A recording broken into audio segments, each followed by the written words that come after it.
Good morning, Hamilton. I'm Chavi. And I'm Halo. Welcome to this edition of the Devil's Advocate Live. Thanks for joining us as we report on the Blue Devil community. We start today in the Media Center, where students recently gathered for an event celebrating books and the joy of reading. The second annual Reading Social brought students together for games, prizes, and a chance to connect. The event encouraged students to relax, socialize, and rediscover what the Media Center really offers. Hi everyone, I'm Mia LaGuardia with the Devil's Advocate. Tonight we're here at the 4th annual Hamilton High School Reading Social. Let's go inside. So tonight is our 4th annual Reading Social, and basically what that is, it's a way to celebrate literacy at the high school. It's Read Across America Week, the first week in March, and basically it's a way to expose the Media Center, have people look around, and just have a really fun night. I'm having a grand time. I've been hanging out with my friends. We've been eating Chick-fil-A, pizza, and just having a fun time. I think it's important because it just gets Hamilton High School together, and people from all different groups of the school and everything kind of just come together and have a good time. Well, so far I've eaten and I've just started to put tickets in some of the prize bags because I really want to win something tonight. I think that it gives people, like a break from daily life, have something fun to do, make them engage with more students and have a great time together. An event like this really incorporates a lot of our students, and it makes it super inclusive.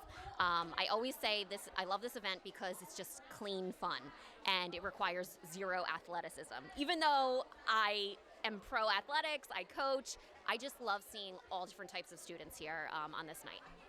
Looks like a great event. Thank you so much to the Hamilton Education Association for hosting tonight's event. I'm Mia LaGuardia for the Devil's Advocate, signing off. From trivia challenges to book-themed activities, the night proved that reading can be just as social as it is educational.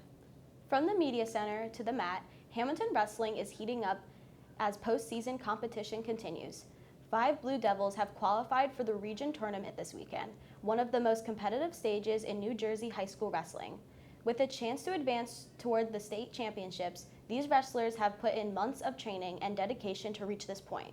Here's a closer look at the wrestlers heading into the tournament. This weekend, Hamilton High School will have 5 wrestlers competing in regions. We asked our wrestlers their mindset going into these matches. How does it feel to be the first ever Hamilton High School freshman to win districts?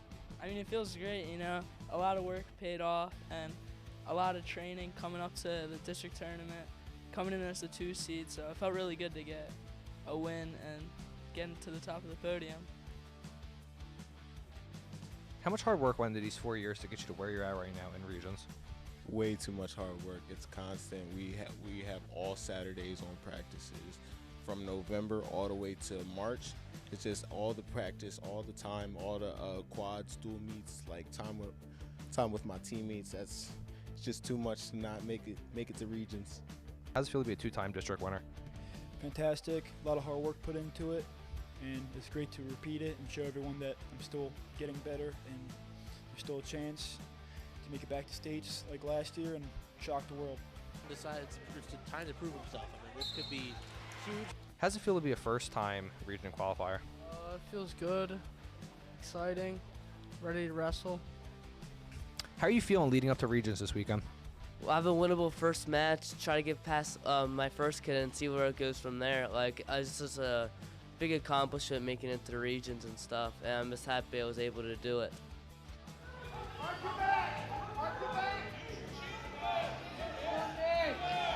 What's your mindset going into the regions? Just have fun, prepared. That's really it. Whatever happens, happens. Ready to wrestle. That's really all I have to do. What's your mindset going in the regions this weekend? I just want to have fun, wrestle. There's going to be a lot of good guys, I got the second-ranked kid in the state first round, so I'm just going to wrestle the best of my ability and have fun. You're on the feed this season. You're 38-0. How much hard work went into the season to get you to where you're at right now and to keep on going? It's unfathomable, honestly. So many late nights, hour drives to Shore Thing up and back, practices on holidays, birthday parties. I missed a lot of things, and for my family, they all understand that I'm on a mission, and it's crazy the journey I've been on, all the hours I've put into it, all the blood, sweat, tears, injuries, getting past those. It's just been a long ride. I started my freshman year, so basically 3.5 years of work being put into this. The coaches, my teammates, my family, they all know what I'm about, and I'm going to prove to them all it's all worth it. Thanks for that story, Hunter. The Winter Olympics may be over, but the excitement around winter sports is still going strong with the Paralympics now. Reporter Samantha Grubb decided to test students' knowledge with some Winter Olympics trivia. Let's see how they did. This is Samantha Grubb reporting from the Devil's Advocate Live, and I'm going to be doing some Winter Olympics trivia. What are the 5 colors of the Olympic rings? Oh man, I do not know, but I would like to find out. It's from you. The 5 Olympic. I know there is white. I know there is some red in it, blue, and the other colors I don't know. So there's red, blue, which you got those 2, and then yellow, black, green. So you got 2 of them. What country hosted the 2010 Winter Olympics?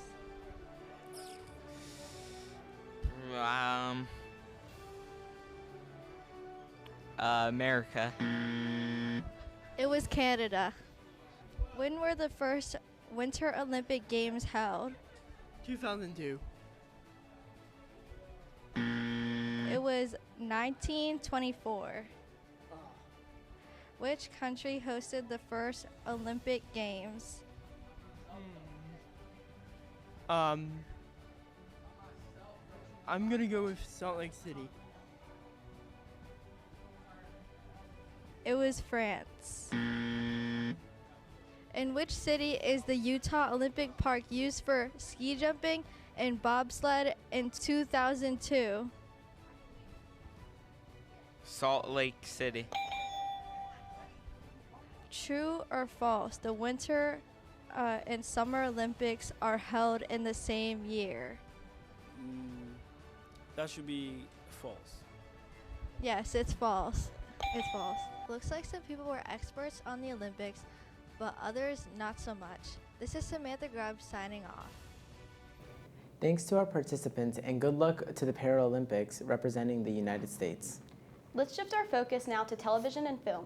Anime has become one of the most popular forms of entertainment among students today. From action-packed adventures to emotional storytelling, anime continues to grow in popularity both in the United States and around the world. We spoke with students about their favorite series and characters. For that, let's go to Alfonso Gonzalez.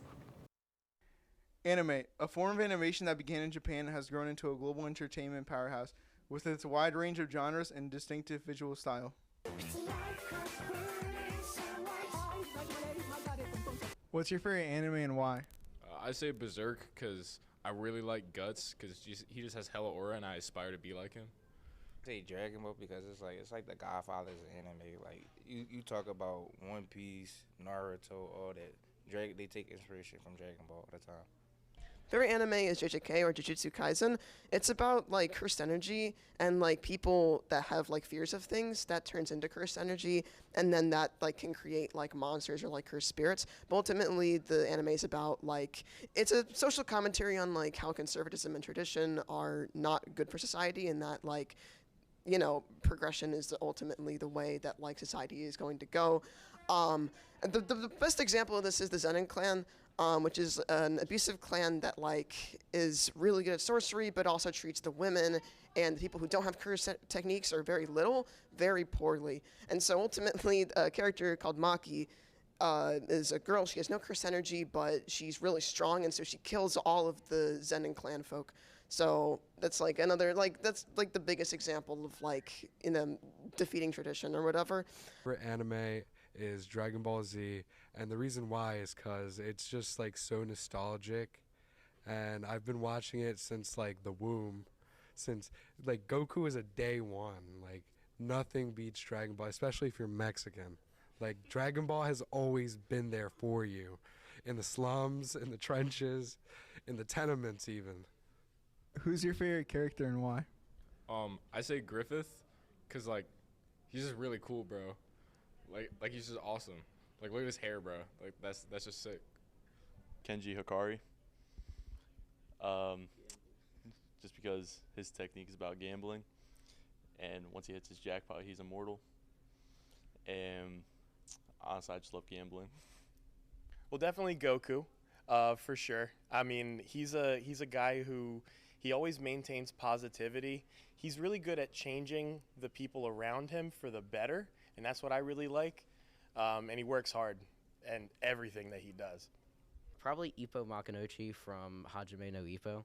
He kind of has a fulfilling character. He's very inspiring, kind of makes you want to get up and move. What was your favorite moment? Whenever Griffith and Guts got in like that conflict, and then Guts like left the army.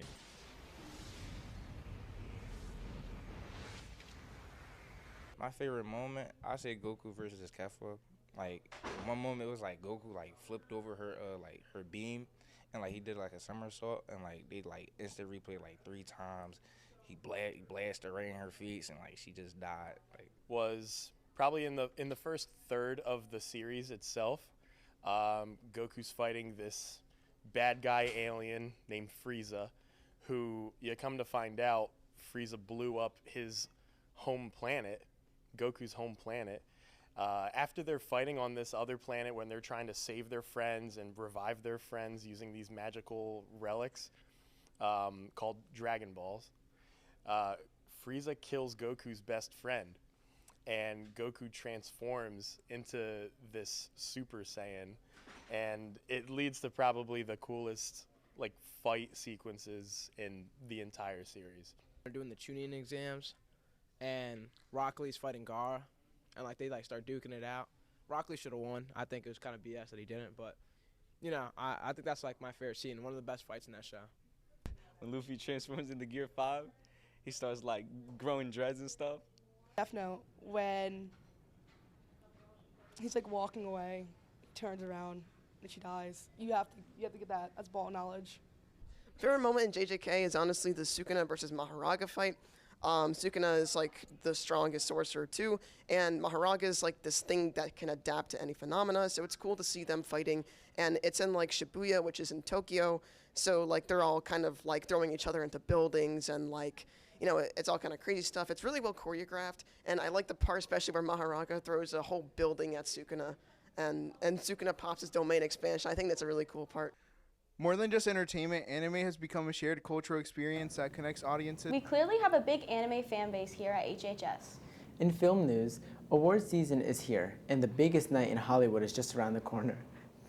The Academy Awards, better known as the Oscars, celebrate the films and performances of the past year. Hunter Mani is back again with a report. Sunday, March 15th is the 98th annual Oscars. The nominees include standout actors across the board, from best pictures to performances to animated features. This season's frontrunners showed that the cinema is alive and well. Who do you think should win the Oscar for the best documentary feature film? The best documentary feature film for the Oscars should, in my opinion, be a movie called The Perfect Neighbor. It's on Netflix. Who do you think should win the Oscar for best director? Paul Thomas Anderson. He directed One Battle for Another. And here's why. It's a true crime documentary, and why I think it's the best film is because there's not one interview, not a narrator, no talking heads, nothing. The whole movie is edited simply from the found footage of the body cams of the police, the dashboard cams of the police, and any interrogation room footage from the police. There's no interviews, no nothing piecing it together. You're watching the story unfold in real time right before your eyes, only from the footage that exists. That, to me, is a winning documentary. It's just such a beautiful film, you know, so many themes, and it's directed so nicely, it flows nicely. It's just a beautiful film. 3, go. Go. 4, slow down. Go. 4, Bob. Go 4. Who do you think should win best actor in a leading role for the Oscars? I think Timothy Chalamet and Marty Supreme should win because he really embodies the role of Marty Supreme and made the movie feel more alive with his performance, especially showing emotion towards the end of the film when he sees his son. I don't know if that's a spoiler, but I just think he made the movie feel more alive, which is what you want in an actor, and I think that's why he deserves it. Who do you think should win the Oscar for best picture? Sinners. Okay, so I haven't seen many of the Best Picture movies. However, one that I definitely made it a point to see was Frankenstein because it's literary and I had read the book years ago. I really thought that Jacob Elordi's performance as Frankenstein was a real standout, okay? And that's because he was able to kind of like embody this brute yet sympathetic vision of what Frankenstein's creature actually was, okay? You know, a creature that was neglected by his creator after he was disgusted by what made it. So, I mean, if you haven't seen it yet, you feel awful for this character. And so anybody who could achieve that, I think, is definitely a standout performance. I believe Sinners should win because cinematography was pretty good. The fire scenes where, you know, the building was on fire and they were like dancing and like they were showing like the different arrows. I think that was pretty interesting.